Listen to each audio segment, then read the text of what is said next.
மங்கள பட்டினில் மணக்கோலம் விவாகா வழங்கும் சுபமுகூர்த்தப்பட்டு Chennai silk D நகர் வேளச்சேரி குரோம்பேட் மற்றும் திருவள்ளூர். நான் தமிழ்நாடு விருதுநகர் மாவட்டம் சிவகாசி நகரம் பாறைப்பட்டி கிராமத்திலேருந்து வந்திருக்கிறேன். நான் வந்து ஒரு 4 நாள் ஆகிப்போச்சு. இப்போ நான் கொஞ்சம் ராமாயண கதைகளை கேட்டிருக்கேன். ராவணனை சம்ஹாரம் பண்ண பிறகு ராமபிரான் திரும்ப 14 வருஷத்துக்கு பிறகு அயோத்தியாவுக்கு வரும்போது இந்த அயோத்தியா நகரம் எவ்வளவு விழாக்கோலம் பூண்டிருந்ததோ, அப்போ அந்த நேரத்தில் இங்கே இருந்த ஜனங்கள் எல்லாம் எவ்வளவு மகிழ்ச்சியாக இருந்தாங்களோ அந்த மாதிரி ஒரு மகிழ்ச்சியை நான் உள்ளூர உணர்றேன். இப்போ ஒரு 4 நாளாக நான் எல்லா இடமும் சுற்றி பார்த்ததில்லை. இங்கே இருக்கிற மக்களை பார்க்கும்போதும் இங்கே அந்த அளவுக்கு ஒரு ஆனந்தம் கிடைக்குது. இந்த ஒரு ஆனந்தத்தை என் வாழ்க்கையில் என் கனவாக இருந்த ஒரு ஆனந்தத்தை நான் வந்து உண்மையிலே அனுபவிச்சிருக்கிறேன். அது மட்டும் இல்லாமல் இங்கே இருக்கிற உத்தரப்பிரதேச அரசு இங்கே வர்ற மக்களுக்கு அவ்வளவு நல்லா என்ன தேவை கழிப்பிடம், ஒரு பண வசதிக்கு ஏடிஎம் சென்டரு, அதே மாதிரி சுத்தப்படுத்துறது இல்லை, ரோடு எல்லாம் சுத்தப்படுத்துறது, தங்குறதுக்கு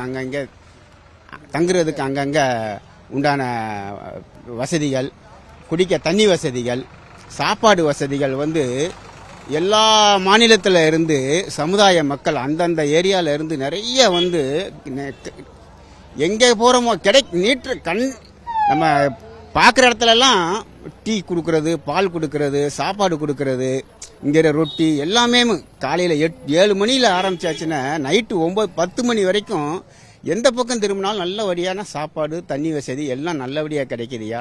உண்மையிலே வந்து நான் அந்த ராமபிரான் காலத்தை நான் பார்த்ததில்லை. ஆனால் ராமாயணத்தில் வந்து நான் கேள்விப்பட்டிருக்கேன், படிச்சிருக்கிறேன். மக்கள் ரொம்ப ராமபிரான் வரும்போது மக்கள் ரொம்ப ஆனந்தமாக இருந்தாங்க, உற்சாகமாக இருந்தாங்க, ரொம்ப ரொம்ப ஆனந்தமாக இருந்தாங்கங்கிறத நான் கேள்விப்பட்டிருக்கேன். அதான் அந்த விழாக்கோலம் எப்படி இருந்ததுங்கிறத அந்த காலத்தில் வால்மீகி பகவான் வந்து நமக்கு விவரிச்சிருக்காரு. அதை நான் கற்பனை பண்ணி பார்க்கும்போது அதை விட ஒரு 2 பங்கு இப்போ கூடுதலாக தெரியுது எனக்கு. உண்மையிலே பார்க்கும்போது இப்படித்தான் நான் ராமபிரான் வரும்போது இப்பயே இப்படி இருக்கு அப்படின்னா ராமபிரான் வந்திருந்தப்ப எப்படி இருந்திருக்கும்.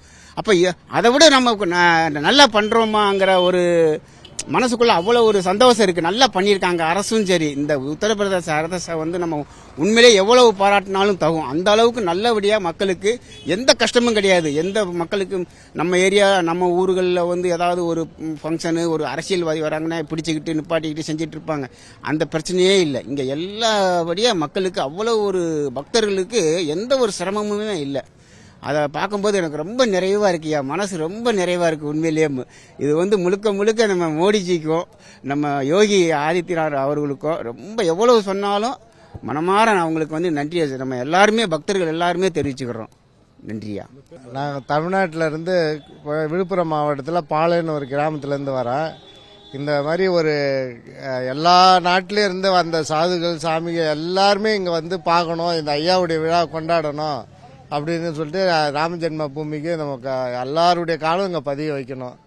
தமிழ்நாட்டில் இருந்து இங்கே எல்லா நாடும் இந்த மாதிரி ஒரு விழா கொண்டாடி அவருக்கு ஒரு சின்ன ஒரு குழந்தை மாதிரி சிலையை வைக்கிறதுக்கு உலகமே எல்லாரும் இந்த மாதிரி ஒரு நிகழ்ச்சி இருக்குதா அப்படின்னு எல்லாரும் பார்க்கறதுக்காக ரொம்ப ஆவலாக வந்துன்னு இருக்காங்க.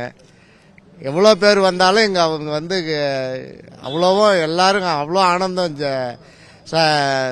ஓம் அந்த சீதாராம் அப்படின்றதுக்கு தான் சொன்னாதான் நமக்கு நல்ல ஒரு சீதாவை கூப்பிட்டாதான் நம்ம ராமரே வந்த மாதிரி நமக்கு ஒரு புத்துணர்ச்சி இருக்கு. எல்லாரும் நிறைய கொண்டாடுறாங்க.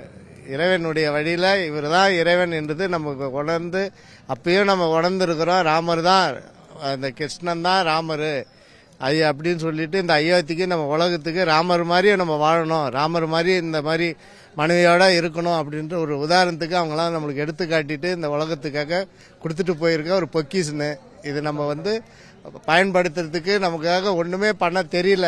எப்படி தான் வாழறோம், என்ன வாழ போகிறோம், எதுக்காக வாழறோன்னு தெரியாமே வாழ்ந்துட்டு போகிறோம்.